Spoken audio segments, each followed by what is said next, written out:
As a student, you juggle between n number of things every single day.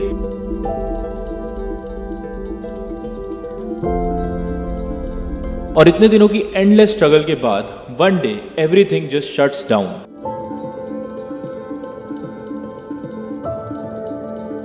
तुम्हारा mind, तुम्हारा system और तुम्हारी motivation.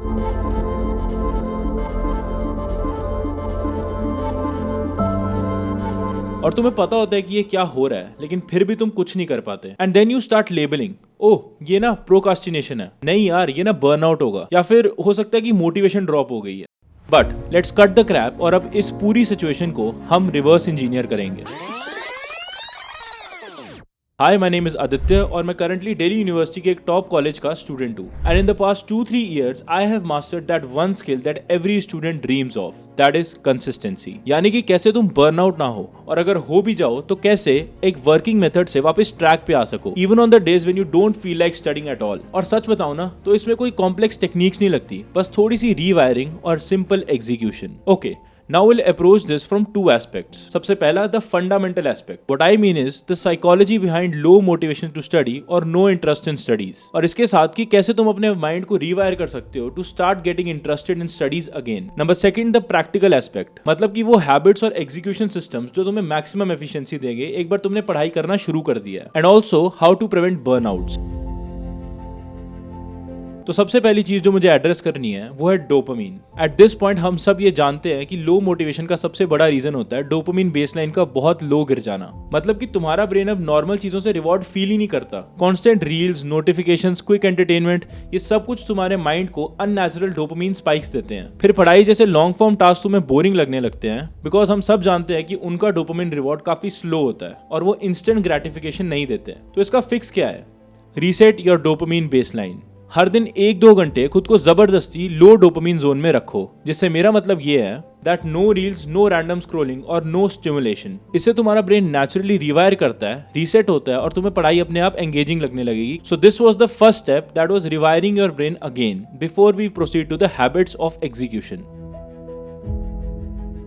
और इसको हम 3 सिंपल स्टेप्स में ब्रेक करेंगे. Number 1, how to kick start your studies. देखो, मोटिवेशन का वेट मत करो, क्योंकि kick start according to me हमेशा मैकेनिकल होता है, प्रोसेस से होता है, ना कि इमोशनल. इसके लिए मैं तुम्हें कुछ सिंपल हैक्स बताता हूँ. तुम कुछ फिजिकल ट्रिगर्स रख सकते हो. फॉर एग्जाम्पल, डेस्क पे बैठना, या फिर अपना डेस्क अरेंज करना, एक टाइमर स्टार्ट करना, स्टॉप वॉच, या फिर फोन बंद करके दूसरे रूम में फेंक देना.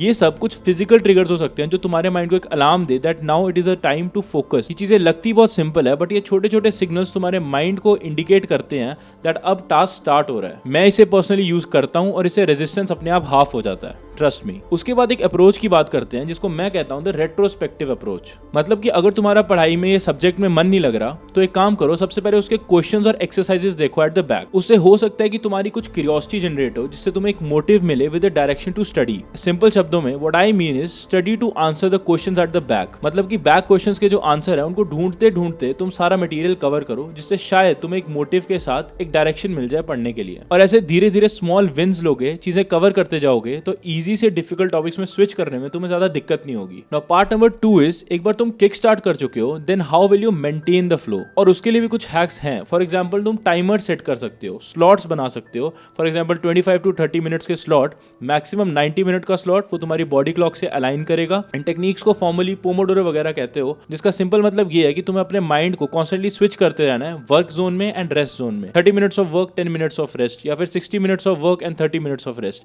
ऐसे करके अपने काम के साथ प्रोसीड करो, क्योंकि ये पैटर्न ब्रेन को ओवरलोड नहीं होने देता. वही इसकी सबसे खास बात है. अब जब भी तुम ये ब्रेक्स ले रहे हो तो ये ब्रेक्स हाई स्टिमुलेशन नहीं, लो स्टिमुलेशन ब्रेक्स होने चाहिए. मतलब इसमें तुम्हें फोन नहीं यूज करना. मैं हमेशा ये कहता हूँ कि जब तक पढ़ाई खत्म ना हो जाए दिन में अपना फोन यूज मत करो. अगर खुद को रिवॉर्ड भी देना चाहते हो तो at the end of the day दो, अगर तुम्हें थोड़ा सा डोपामीन कंज्यूम करना है तो. सो एनीथिंग जिससे कोई डोपामीन स्पाइक हो तुम्हें अभी यूज नहीं करना. मतलब कि तुम्हारे लो स्टिमुलेशन ब्रेक्स का सिंपल मतलब ये है कि तुम्हें पानी पीना है, या फिर तुम्हें म्यूजिक सुनना है, या फिर तुम कुछ ऐसे एक्टिविटी कर सकते हो जो माइंड को इन्वॉल्व तो करे बट काफ़ी अनकॉन्शियस मैनर में. फॉर एग्जाम्पल, कोई पॉडकास्ट सुनना जिससे कि तुम्हारा माइंड तो कंज्यूम हो और ना ही उसे वो डोपामिन स्पाइक मिले जो उसे फोन या फिर नोटिफिकेशन से मिलता है। और जैसा कि मैंने पहले भी कहा कि अपने टेबल और अपने इन्वायरमेंट को भी तुम फ्लो फ्रेंडली बना सकते हो। चीजें मिनिमम क्लटर में रखो, ठीक है, चीजें सिर्फ वही रखो टेबल पे जो सबसे ज्यादा जरूरी है, ताकि तुम कंफ्यूज ना हो जाओ ज्यादा क्लटर देख के। मतलब टू द पॉइंट, अगर मुझे पढ़ना है तो मेरे पास एक नोटबुक होनी चाहिए, अपनी बुक होनी चाहिए, अपना डिवाइस होना चाहिए और कुछ पेन्स होने चाहिए। That's it. All of this simply means कि तुम्हारे पास जितना कम फ्रिक्शन होगा टू स्टडी, उतना जल्दी तुम मेंटेन रखोगे अपना फ्लो। और ये पूरे हैक्स, ये सारे हैक्स तुम्हें हेल्प करेंगे अपने स्टडी सेशन को एक स्मूथ जोन में रखने के लिए। Now number third point which is very important, that is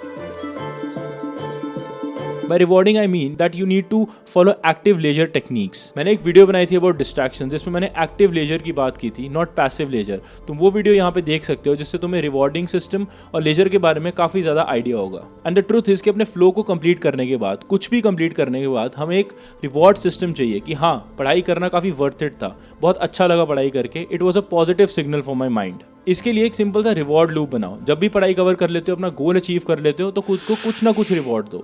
not a dopamine high reward, something which makes you feel better and helps you stay consistent. जैसे कि कोई फेवरेट स्नैक, म्यूजिक या फिर 2 minute की वॉक, मतलब ये कुछ। क्योंकि ये कंसिस्टेंट माइक्रो रिवॉर्ड्स तुम्हारे ब्रेन को एक्चुअली ट्रेन करते हैं that studying is equal to positive feeling. और धीरे धीरे ये मोटिवेशन अपने आप इंटरनल बन जाएगी और ये हैबिट्स ऑटोमेटिक हो जाएंगी। तो बस इतना ही था। अगर तुम ये 3 स्टेप्स, किक स्टार्ट, फ्लो और रिवॉर्ड, इन तीनों को अगले 7 दिन तक ढंग से फॉलो करोगे तो खुद अपने फोकस और प्रोडक्टिविटी में शिफ्ट फील करोगे। खुद को उठा पाओगे जब भी पढ़ाई करने का मन ना करे और वापस टेबल पे बैठ के एक प्रोडक्टिव सेशन लगा पाओगे। क्योंकि देखो, कंसिस्टेंसी कोई टैलेंट नहीं होता, ये एक सिस्टम होता है। और जब सिस्टम सही होता है तो बर्नआउट, लो मोटिवेशन, प्रोकास्टिनेशन, ये सब कुछ अपने आप इवेड हो जाते हैं। अगर तुम चाहो तो मैं इस पूरी गाइड का एक PDF या फिर एक चेकलिस्ट भी बना के दे सकता हूँ जो तुम्हारे पास एक प्रोडक्टिविटी हैंडबुक की तरह रहेगा। बस द कंडीशन इज कि मुझे इस वीडियो पे 500 लाइक्स चाहिए और तुम कमेंट करना that yes we want that handbook. Alright, so now stay consistent and stay grounded, focus on your studies. This is beyond marks by Aditya Sambyal.